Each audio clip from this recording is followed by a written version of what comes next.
et bienvenue pour Radio IM Pro. C'est déjà la 7e émission en ce mercredi 17 octobre.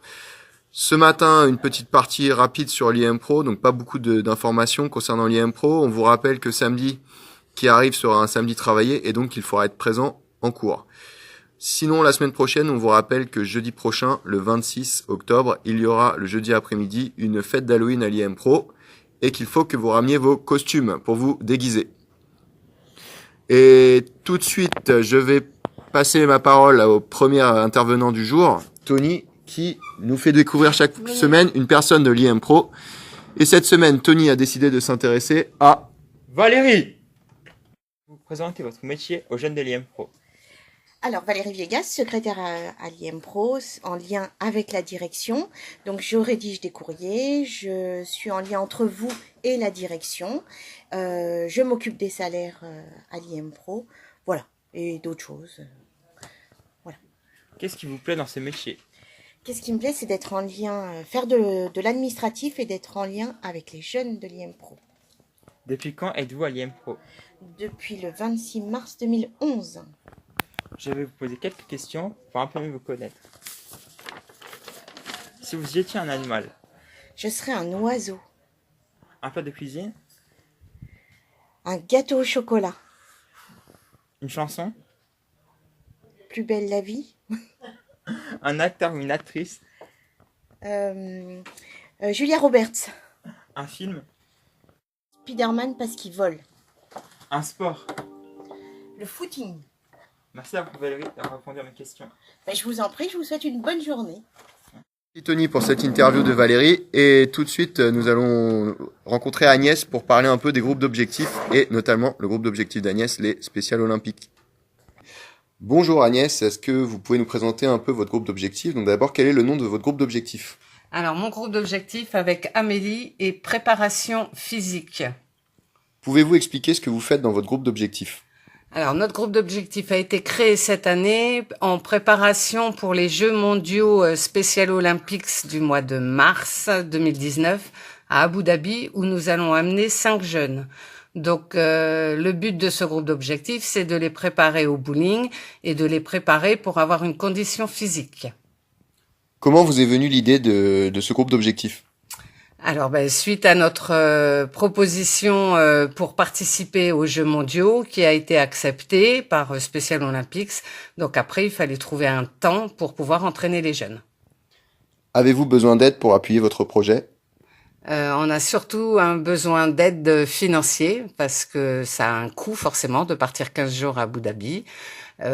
Pour l'instant, on a 2 sponsors, le bowling de Ballainvilliers qui nous offre les séances jusqu'au mois de mars, et puis une entreprise qui nous a déjà aussi donné un gros billet. Eh bien, merci Agnès pour la présentation du groupe d'objectifs. Merci à vous. Et tout de suite, nous allons lancer une nouvelle rubrique dans l'émission de Radio IM Pro. Nous allons faire une rubrique un peu culturelle. Comme vous savez, c'est bientôt la fête d'Halloween, et nous allons nous intéresser un peu ce matin à cette fête. Donc Aurélien va nous en parler. Alors Aurélien, est-ce que vous pouvez nous dire d'où vient le nom Halloween? Le mot Halloween tire son origine d'une expression anglaise All Hallow Even qui signifie la veille de la fête des saints. Pourquoi fête-t-on Halloween le 31 octobre? Si nous retournons dans l'histoire, la fête de l'Halloween a été inventée en Grande-Bretagne puisque son origine est celte. Les Celtes étaient les ancêtres des Irlandais, des Gallois et des Écossais. Chez les Celtes, le 31 octobre était la veille du Nouvel An, le Samin, qui annonce la fin et le début de l'année celtique. Ce jour-là, la légende veut que les fantômes des morts se mêlent aux vivants. Une des croyances associées à cette fête est de laisser de la nourriture aux portes des villages et de l'offrir aux fantômes afin d'apaiser leur esprit. Est-ce que vous pouvez nous dire comment fête-t-on de nos jours Halloween, s'il vous plaît? Au fil des ans, cette tradition se transforma en une fête pour les enfants. Ceux-ci, déguisés en fantômes, allaient de porte en porte demandant des bonbons. À partir de 1840, beaucoup d'Irlandais sont partis vivre aux États-Unis. La tradition a traversé l'océan et c'est pourquoi aujourd'hui, le 31 octobre de chaque année, beaucoup de petits Américains se déguisent et frappent aux portes. De nos jours, le soir d'Halloween, Les enfants sont déguisés et frappent aux portes des gens en demandant des bonbons. Dans les pays qui parlent anglais, les enfants disent trick or treat, qui signifie des bonbons ou un sort. Les gens donnent généralement des bonbons aux enfants qui continuent leur promenade.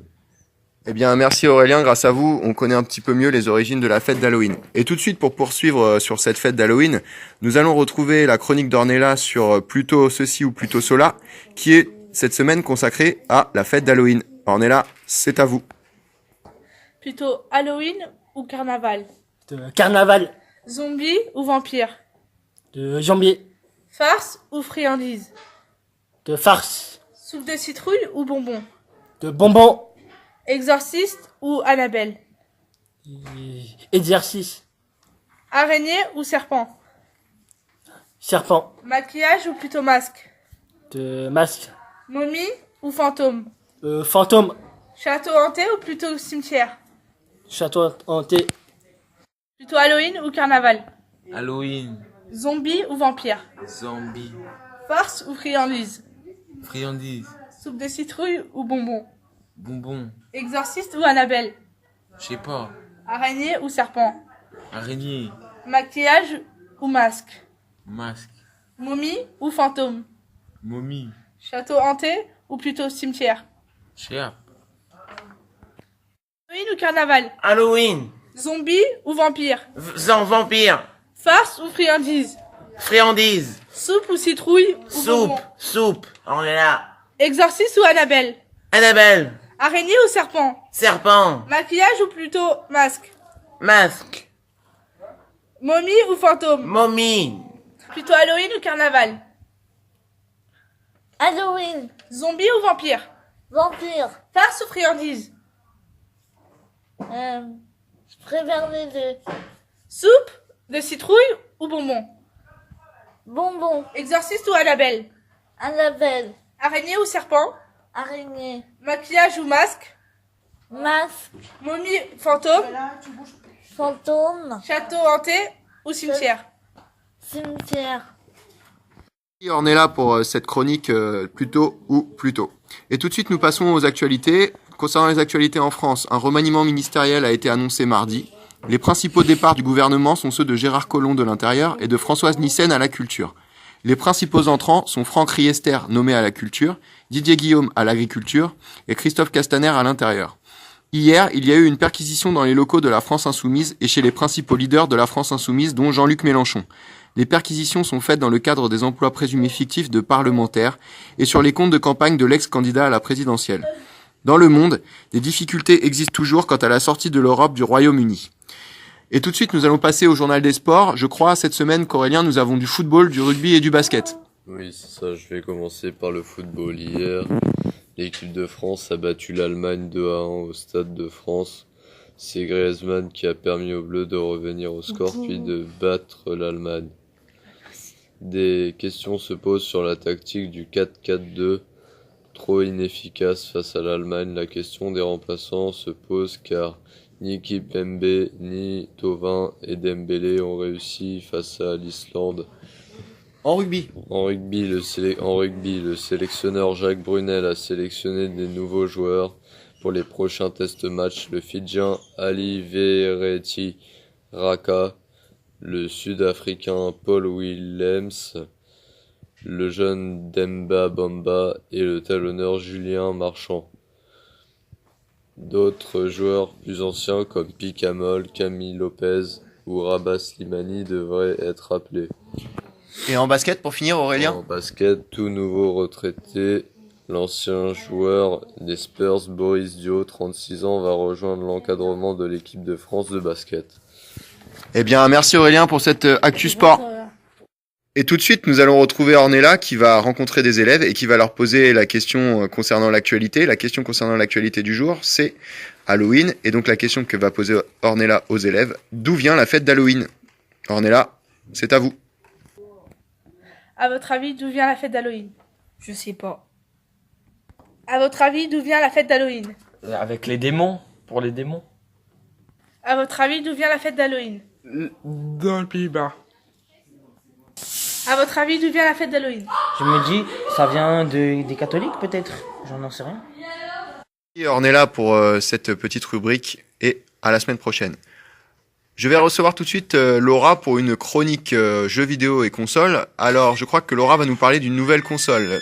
Laura, vous voulez nous parler de quelle console? De la mini PS1 qui sort le 3 décembre 2018. Est-ce que vous pouvez nous en dire un peu plus sur cette nouvelle console de Sony?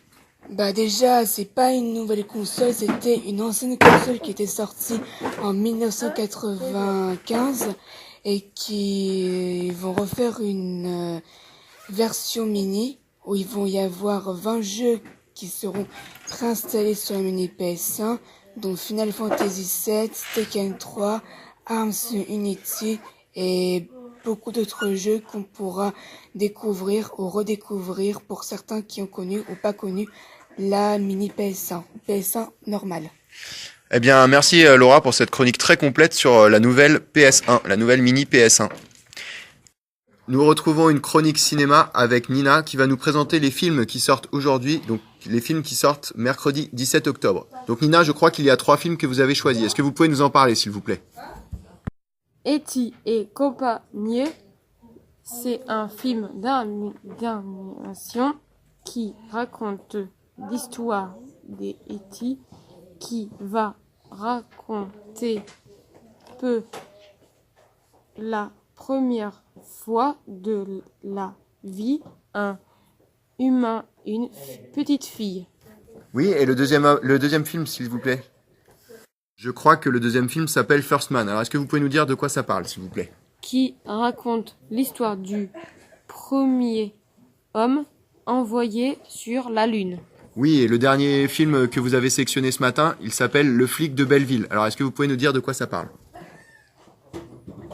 Comédie avec Ormassi raconte l'histoire d'un policier, Sébastien Bardi Baba, qui en n'arrive pas à travailler autre part qu'à Belleville, mais un jour, une enquête va le conduire jusqu'en Floride.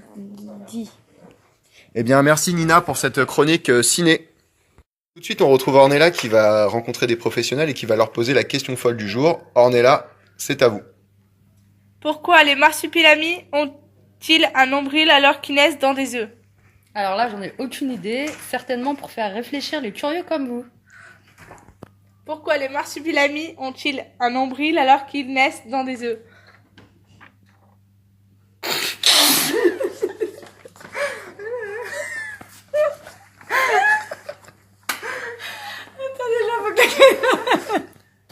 Dans un concert, quand le chanteur nous hurle « Est-ce que vous êtes là ce soir ?» C'est quoi le plus bête? Avoir posé la question ou répondre à la question? Poser la question. Pourquoi les marsupilamis ont-ils un nombril alors qu'ils naissent dans des œufs?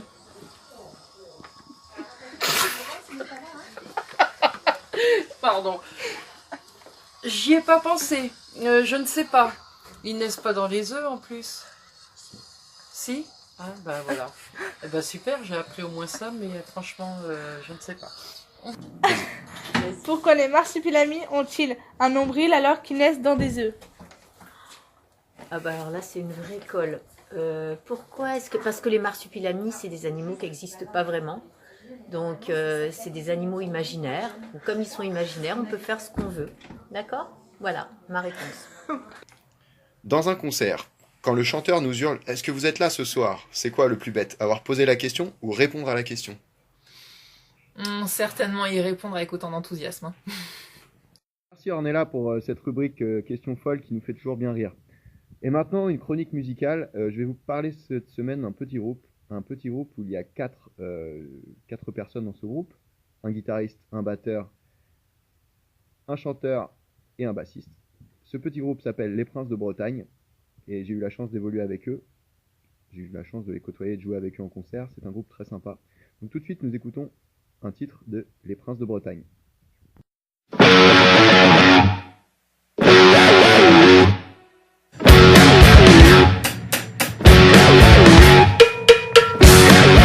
Les enceintes sont branchées.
c'est génial ce que vous faites.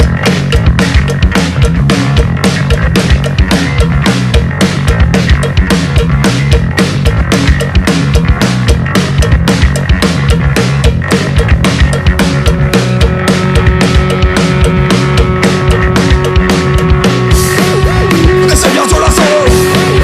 Surtout on lâche rien. La tête de sortie du cordon, relié à l'ampli. L'enfer est à craquer. Terrain jusqu'au bout. On se met à crier allez. Encore un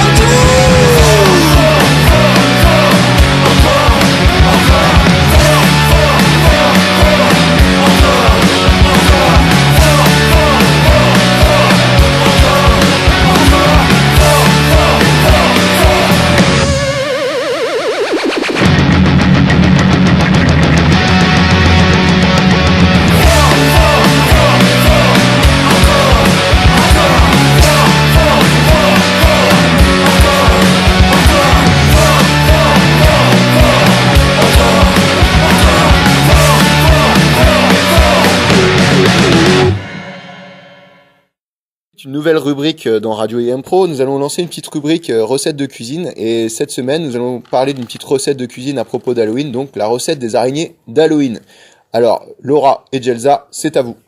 120 g de chocolat noir, 4 œufs et 25 g de beurre, 200 g de sucre de poudre et 100 g de farine et un sachet de levure. Merci Jelza pour les ingrédients. Et Laura Rien. pour la recette. Préchauffez le four à 180 degrés thermostat 6. Faites fondre le chocolat au bain-marie ou au micro-ondes. Si vous le faites fondre au micro-ondes, ajoutez 3 cuillères à soupe d'eau pour 200 g de chocolat. Ajoutez le beurre. Dans un saladier, mélangez les œufs et le sucre, la levure puis la farine.